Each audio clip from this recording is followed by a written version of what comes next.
Dobar dan svima i dobrodošli na YouTube kanal Veliki dioničar. Danas nastavljam serijal gdje pričamo o bull i bear marketu. Danas je na red došao bull market. Pojasnit ću koje su njegove glavne karakteristike, te u biti kako možemo iskoristiti i kako se treba ponašati za vrijeme bull marketa. Prije nego što počnemo s ovom temom, pretplatite se na moj YouTube kanal, te mi tako dajte podršku za daljnjim snimanjem.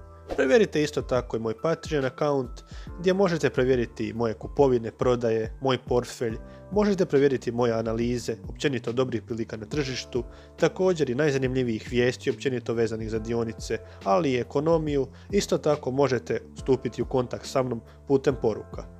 Trenutno je dosta popularan Best Buy serijal gdje pričam prije svega o dobrim prilikama na tržištu.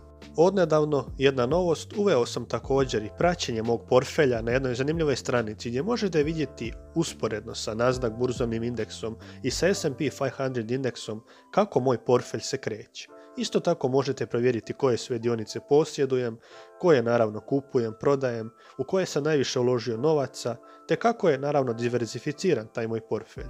Link za pristup ću vam ostaviti u opisu ovoga videa.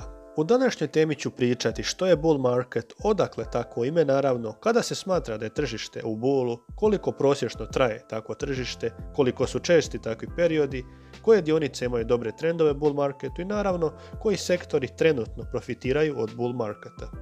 Bull market nije teško definirati, kao što ovdje možemo i vidjeti, to je financijski pojam koji označava trend rasta dionica. Osim dionica bull market ili bull, pojam se može odnositi također i na obveznice, vrijednosne papire, nekretnine, valutu itd. Što se tiče odakle naziv, odnosno ime bull, postoji više teorija. Prva teorija kaže da je upravo New York Stock Exchange sagrađen na mjestu gdje su se prije održavale aukcije vezane za stoku. Druga i vjerovatnija teorija je ta da upravo bull, odnosno bik, se odnosi na trend rasta cijena dionica zato što bik napada rogovima od dole prema gore. Što se tiče konkretnih i financijskih definicija bull marketa, postoje razne teorije. Prema prvoj definiciji, bull period predstavlja porast od 20% nakon prethodnog pada od 20%. Što se tiče druge definicije, zahtjeva se da upravo je porast najmanje 20%, ali isto tako da taj period traje najmanje 6 mjeseci bez pada na prethodnu razinu. Ovdje sam izvadio podatke gdje možemo vidjeti prvo da li se radi o bear ili bull marketu, kada je počeo točno kada je završio, i nakon toga naravno koliki vremenski period je trajao i koliko se promijenio s obzirom na prijašnje stanje, da li je u plusu ili minusu neki period. Možemo primijetiti da se uglavnom bear i bull market obavezno izmjenjuju, znači da nakon bull marketa slijedi bear market i obrnuto. Ovi podaci, ova tablica seže još u 1872. godinu, pa da detaljno ne razrađujemo svaku godinu i svaki pad i rast tržišta posebno, možemo se koncentrirati uglavnom na najnovije podatke koji nas zanimaju. Ovdje se jasno vidi da je zadnji bear market bio u prvom mjesecu 2007. pa do trećeg mjeseca 2009. Promjena se desila minus 50%. Zadnji, odnosno trenutni bull market traje od trećeg mjeseca 2009. Možemo vidjeti da ne postoji trenutak prestanka i period je 10 godina, uz ogroman porast od 268%. Naravno, treba obratiti pažnju da je desio se i značajniji, mogli bismo reći, pad tržišta za vrijeme COVID krize, ali brzo se oporavilo i trenutno je dalje u rastu. Kako je ova tema u bull marketu, na pitanje koliko prosječno traje bull market, naravno svi bi željeli da traje vječno, ali neki prosjek je od 1932. godine do danas 3,8 godina.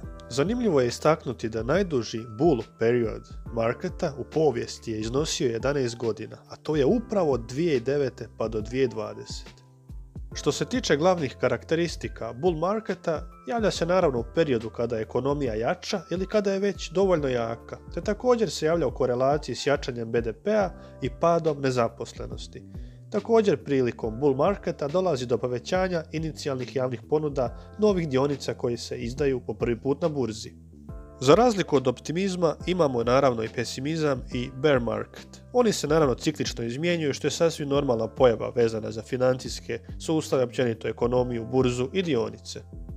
Već sam prethodno u svom prijašnjem videu o bear marketu pričao detaljnije, tako da ukoliko vas i to zanima, slobodno provjerite. Sada smo došli do dijela kada ćemo provjeriti kako možemo iskoristiti bull market da radi za nas. Prvi savjet je možda najvažnije da uložite što ranije. Iskoristite naravno tu moć novca, odnosno općenito rasta tržišta i da prodate te dionice kada budu na vrhu. Te drugi savjet je da ne pokušavate loviti dno bear marketa prilikom ulaženja na tržište, odnosno da biste uhvatili rast bull marketa. Ovdje se navode još dodatna dva savjeta koja su itekako prihvatljiva. Prvo je naravno kupiti dionice i držati ih na duži vremenski period, kako tržište, odnosno općenito burza raste, rast će naravno i cijena vaših dionica. Drugi savjet je da povećate kupovanje i držanje dionica, odnosno da ukoliko vidite da rastu dionice, nadokupljujete još dionica ukoliko mislite da bi one mogle i dodatno rasti. Za naprednije investitore tu je također i poznata strategija full swing tradinga, koja u biti predstavlja kupovanje dionica na kraći vremenski period i kada one dostignu određenu razinu, prodate ih i uzmete svoju zaradu. Sada dolazimo i do pitanja koliko je često pojavljivanje bull marketa. Ovdje vidimo i kratki grafikon gdje možemo promatrati pad cijene od 2000. do 2003. i nakon toga bull period sve do krize iz 2009. godine. Prema statističkim pokazateljima do sada je bilo svega 26 bull marketa od 1928. godine. Prosječno, za vrijeme bull marketa dionice su porasle za čak i 112%, dok su za vrijeme bear marketa izgubile 36%. To je samo naravno dokaz da tržište uvijek ide naprijed i prema gore. Ovdje možemo i gledati trenutni bull market, odnosno prije nego što je desila se COVID kriza. To je trenutno najduži bull market ikada u povijesti burze, traje više od 10 godina. Što se tiče odgovora na pitanje koje dionice, odnosno koji industrijski sektori najviše profitiraju od bull tržišta, odgovor na to pitanje naravno nije prejednostavan, jer naravno to sve ovisi od trenda tržišta i što sve pokreće i gura tržište naprijed. U početku bull marketa najviše cikličke dionice napreduju. To su prije svega financijske, potrošačke i industrijske dionice. Nakon toga se uključuju i tehnološke dionice i komoditeti. Naravno sve ovisi, kao što sam već spomenuo, o vrsti tržišta i vrsti bull marketa. Ovdje možemo pratiti dva kvalitetna internet ETF-a koja se uspoređuju s S&P 500 indeksom u posljednjih 10 godina. Pogledajte samo koliki je to rast, odnosno koliko su ispred S&P 500 indeksa. Samim time zaključak je vrlo jednostavan. Za vrijeme ovoga bull marketa, odnosno posljednjih 10 godina, najviše su internet, odnosno IT sektori profitirali. Ukratko možemo proći kroz ove ETF-ove. Prvi je Dow Jones Internet Index Fund. Možemo vidjeti njegovo kretanje u zadnjih par dana. U 52 tjedna sa $105 na $245, stvarno veliki rast. Ono što nas ovdje zanima je naravno sastav ovoga ETF-a. Možemo vidjeti da u sebi sadrži naravno dionice, a od prvih 10 pozicija tu su Amazon, Facebook, PayPal, Netflix, Alphabet i tako dalje. Znači vrlo ozbiljna i kvalitetna internet imena.